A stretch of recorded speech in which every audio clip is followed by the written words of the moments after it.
பாஜக தேசிய தலைமை வெளியிடும் 2ஆம் கட்ட வேட்பாளர் பட்டியலில் தமிழ்நாடு வேட்பாளர்களின் பெயர்கள் இடம்பெறலாம் என அண்ணாமலை கூறியுள்ளார். மக்களவைத் தேர்தல் நெருங்கும் நிலையில் வேட்பாளர் தேர்வு செய்வது குறித்து தமிழகம் முழுவதும் தொகுதி வாரியாக நிர்வாகிகளிடம் கருத்து கேட்பு கூட்டங்கள் நடத்தப்பட்டன.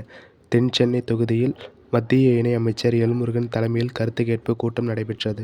இதனையடுத்து நேற்று இரவு 9 மணியளவில் சென்னை தியாகராய நகரில் உள்ள பாஜக தலைமை அலுவலகமான கமலாலயத்தில் ஆலோசனைக் கூட்டம் மாநில தலைவர் அண்ணாமலை தலைமையில் நடைபெற்றது.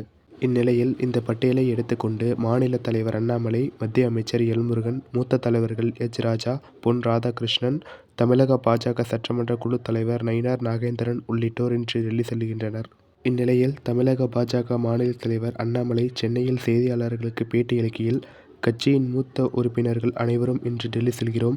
தமிழ்நாட்டின் அரசியல் சூழல், மக்களவைத் தொகுதிகளில் போட்டியிடும் வேட்பாளர்களின் விருப்ப பட்டியல் உள்ளிட்டவற்றை குறித்து இன்று டெல்லி பாஜக தலைமையிடம் இன்று கொடுக்கப் போகிறோம். தமிழகத்தின் 39 தொகுதிகளுக்கும் பாஜக தலைவர்கள் சென்று தொண்டர்களின் ஆலோசனைகளை பெற்றுள்ளனர்.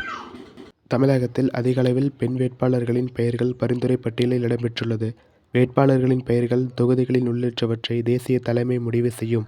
கூட்டணி மற்றும் வேட்பாளர் பட்டியல் குறித்து விரைவில் அறிவிப்பு வரும் என்றார். பாஜக தேசிய தலைமை வெளியிடும் 2ஆம் கட்ட வேட்பாளர் பட்டியலில் தமிழ்நாட்டு வேட்பாளர்களின் பெயர்கள் இடம்பெறலாம் எனவும் அண்ணாமலை தெரிவித்துள்ளார்.